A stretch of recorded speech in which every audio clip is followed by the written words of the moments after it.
Hello, welcome to the University of New Mexico at Taos and the Center for Learning at a Distance. My name's Marty Hewlett, and I'm going to lead you through a discussion today about hantavirus. I call this a cautionary tale for the Southwest.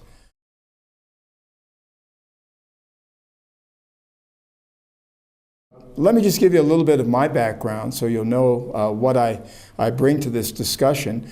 Currently, I'm a visiting professor at the University of New Mexico here in Taos and area coordinator for the health sciences. But before I was here in Taos, I was at the University of Arizona in the Department of Molecular and Cellular Biology, where I was full professor and a specialist in molecular virology. So what we're going to do today is go through a little bit of a discussion of why this topic is important for us here in northern New Mexico, a little bit of an idea of what our rural life is like. I want to talk to you about what viruses are and also about the history of the hantavirus outbreak in the Southwest, and then end with what the disease is like and what you can do to protect yourself as you work out in our environment. It's springtime in the Rockies now. We're just at the first of spring as we do this presentation for you.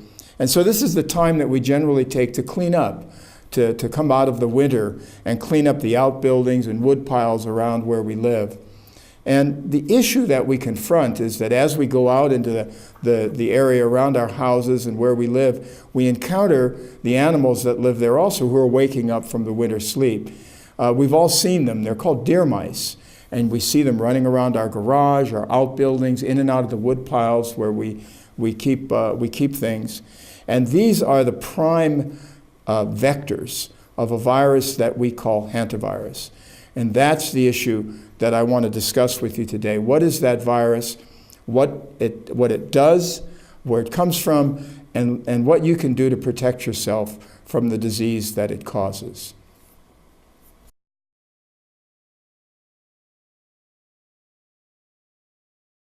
What is a virus? We've all heard the term. We're familiar with it as something we encounter. We are worried about it in terms of disease. Viruses are very different kinds of living things. In fact, some people argue whether or not they really are living. But a virus is literally a parasite that can only grow inside of a living cell. They're very small.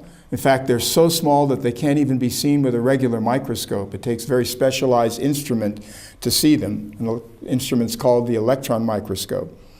The virus enters the cell and uses the cell as a factory to produce more virus particles.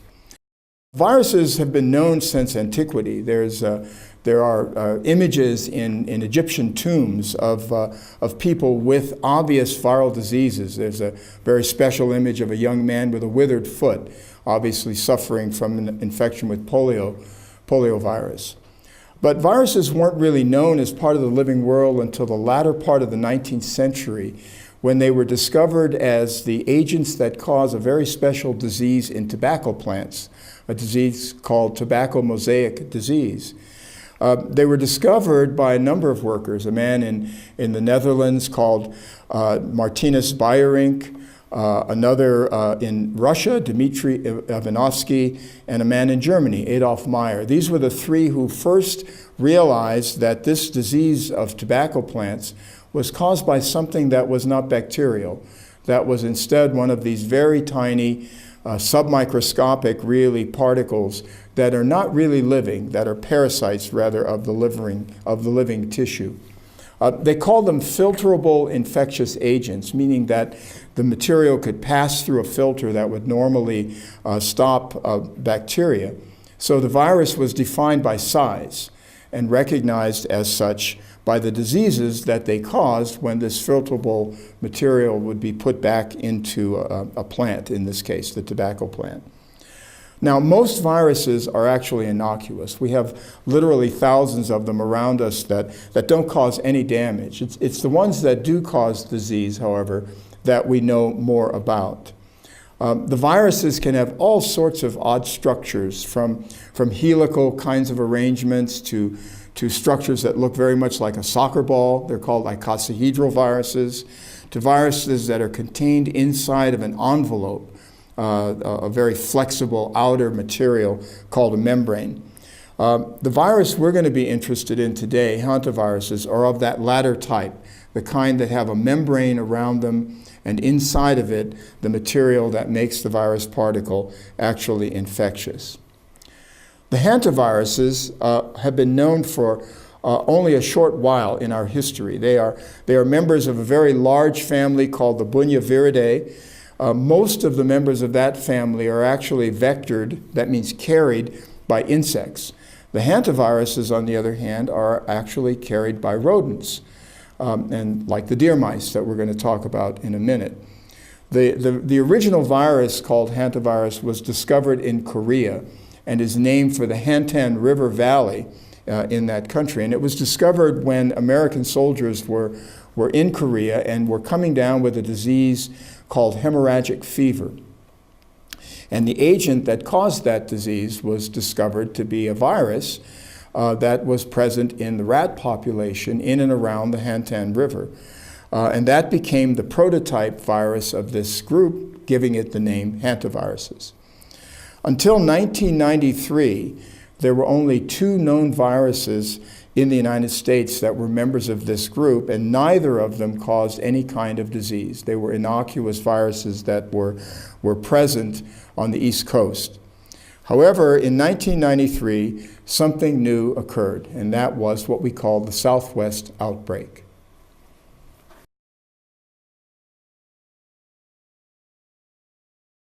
In 1993, in an area called Muerto Canyon, part of the Dene Nation, the Navajo Nation in northwest New Mexico, a young man was sweeping out his barn, and this was in the spring. And a couple of days later, he came down with symptoms that, to all intents and purposes, appeared to be influenza, sort of a flu-like fever, coughing kind of thing. He didn't think much of it, and so he didn't do anything about it at first, but then the symptoms got worse.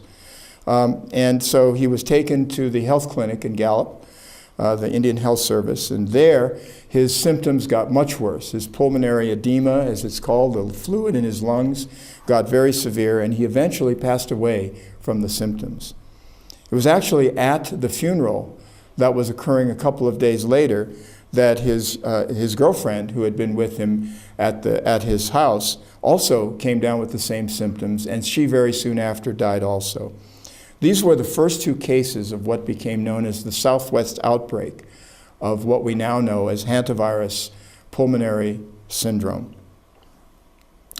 The virus itself was not known immediately. It turns out, as I said, it's a member of a large family called the Bunyividae. It's a member of a special genus of that family called the hantaviruses. All the other members of the family are vectored, or that is carried by insects, this one by rodents.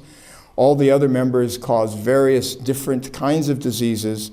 These viruses cause hemorrhagic fevers, and this particular one in the Southwest caused the pulmonary syndrome.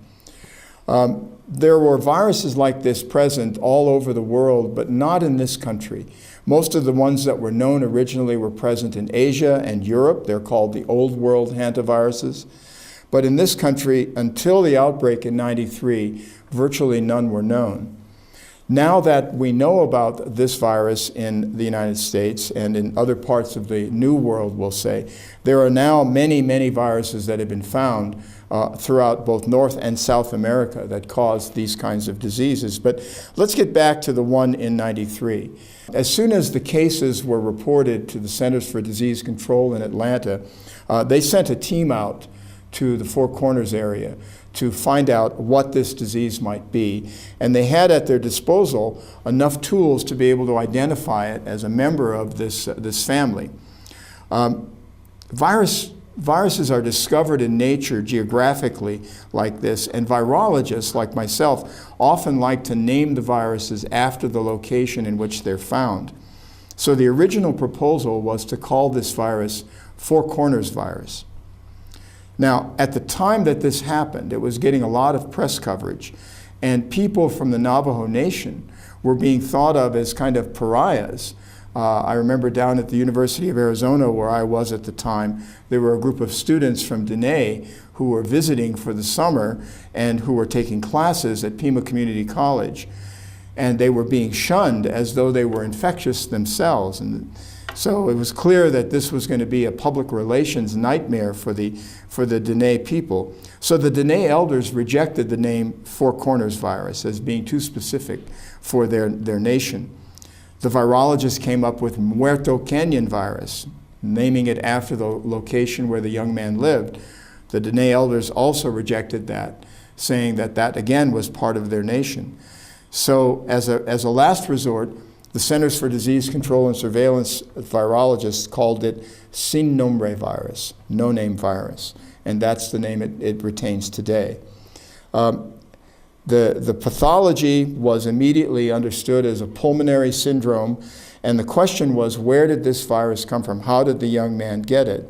And so the virologists started looking in the field at all of the possible sources for this virus, and they settled on the rodents. After examining a large number of the animals in the area, they centered and focused their attention on the deer mouse as the vector, the source for the virus. And we'll say in a minute how it happens the virus comes out of the mouse. After this was found, other viruses around the country were found. For instance, Black Creek Canal virus in Florida was vectored by the cotton rat.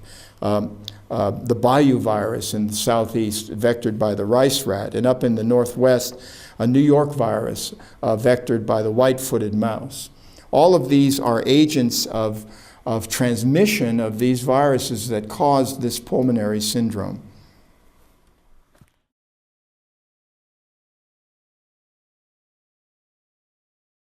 The virus I've mentioned, hantavirus, sin nombre in this particular case, replicates, that is, grows in the mouse host. When it's growing in the mouse, it doesn't cause any disease. The mouse is a competent host for the virus, but the virus has evolved so that it doesn't cause a pathology in that mouse host. However, the mouse produces virus, and when it does, the virus comes out in the droppings from the mouse, in the fecal pellets and in the urine.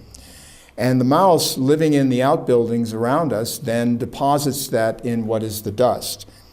When humans come along and start sweeping in the outbuildings and inhale the dust, they inhale the virus, and that causes the disease.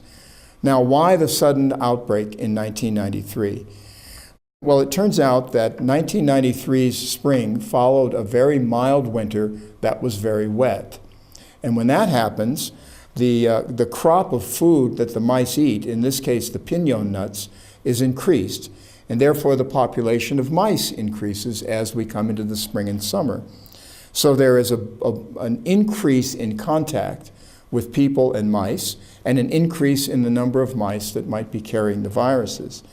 So this cycle between wet winters and the pinon nuts and the mice all relates to the cyclic nature of the disease that we observe. In fact, if you look over time, from 1993 until roughly 2005, you can see a peak and a rise and fall in cases that are present. Now, notice in this graph that you're looking at, you can see both cases of people who survived the disease as well as those who died. Initially, the disease was very fatal because we didn't really know enough about it to be able to control it. But even now that people know and are able to diagnose hantavirus pulmonary syndrome early on, it's still quite a severe disease and still has what epidemiologists call a case fatality rate of near 50%. That means about half the people who contract the disease can die from this disease, so it's quite serious. Now, it's not a disease of the Southwest. It occurs all over the country, as it turns out. The Four Corners region and the area in the Southwest happen to be the site of most of the cases initially, but it occurs over most of the western United States. In fact, it occurs wherever the deer mouse is present in our country. And we can see that the total number of cases by 2010 are really focused mostly in the western United States. As you look at this map, another one from CDC, you can see that in Arizona and New Mexico and Colorado, there are a large number of these cases, but they range all the way up into the state of Washington and as far west as the upper Northeast in Maine. The cases themselves are all related mostly to sin nombre virus, although there are a few of some of the other viruses I mentioned, like New York, Bayou, and Black Creek Canal. So the distribution of cases across the nation, if you notice in this graph, actually coincides with the distribution of the deer mouse, Peromyscus maniculatus. And that's become the focus of our attention in terms of how to control whether or not people encounter this virus and whether or not they get this disease.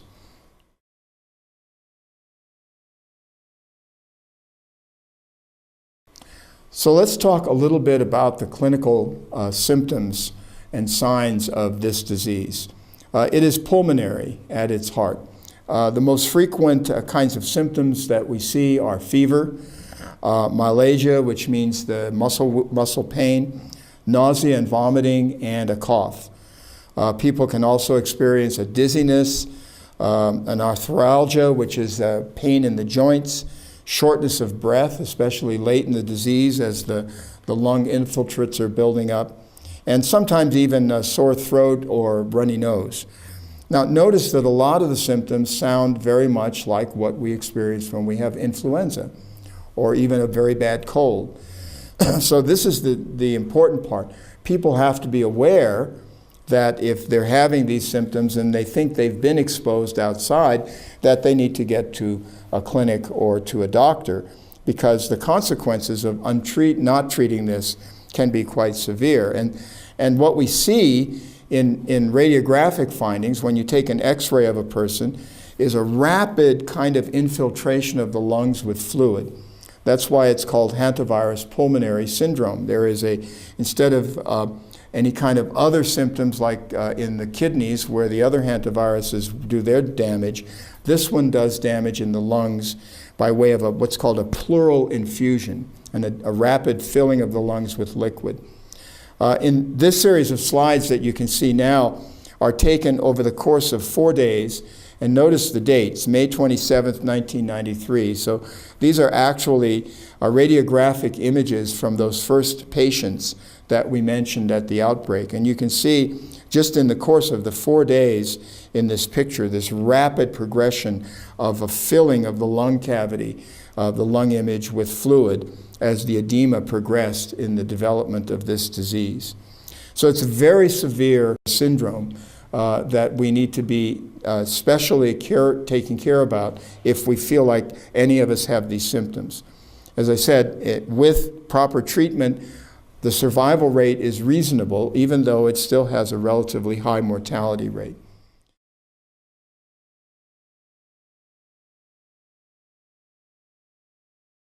One good question is, how do you know if you should go seek treatment if you've got any of the symptoms we've been talking about? After all, sounds a lot like a common cold or maybe just a case of the flu.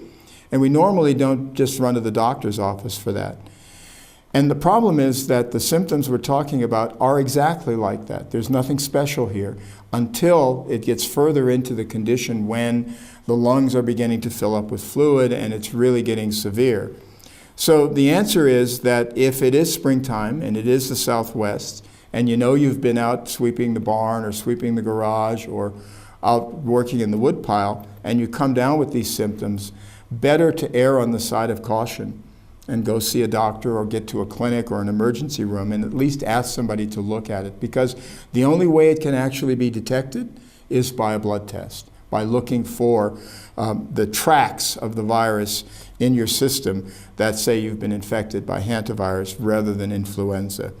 So it's just a caution here to be aware that the symptoms don't look any different initially than influenza or even a very bad cold. Now, the issue is how to prevent this. What can we do to avoid contact with the virus in our environment if it's so prevalent? Well, it's a question of controlling the vector, in this case, the deer mouse. So we need to control the mouse inside our environment, inside the house. We need to control the mouse outside, as well as use safety precautions when we're working. So let me cover a few of those for you.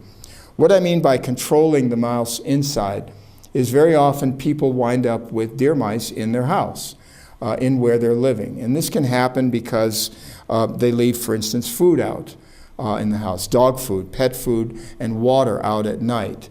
And if there's any way that mice can get into the house, they're going to be after the food and water.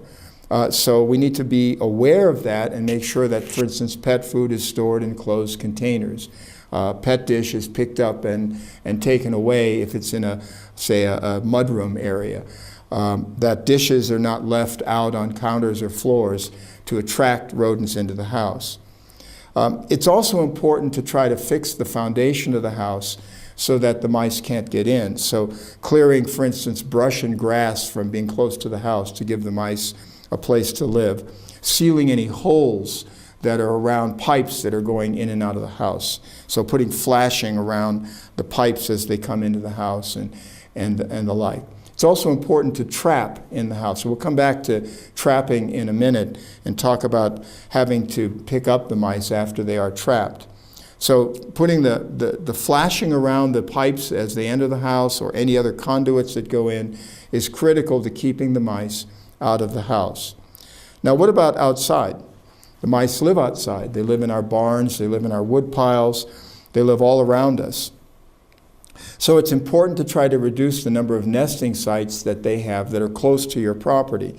So locate wood piles at least 100 feet from the house.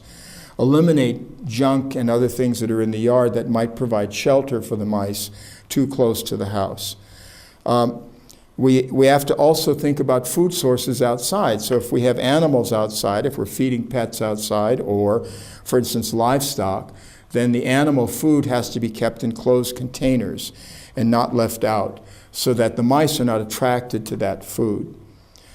There are a lot of natural predators for these mice, non-poisonous snakes, such as our common bull snake that's around here, owls and hawks.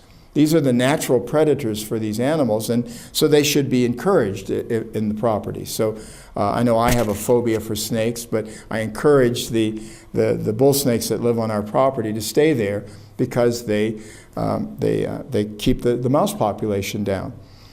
So that's a very important aspect of controlling the mice outside.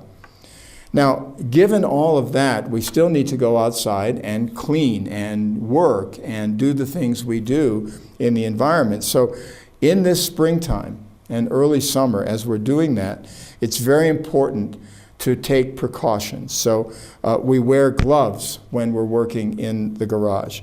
We can, if we need to, wear a respirator that will control the dust, especially one with a good filter. One of the most important things you can do before you go into the garage or barn or outbuilding and start sweeping is to decontaminate the area with a disinfectant. Now that's not nearly as hard as it sounds.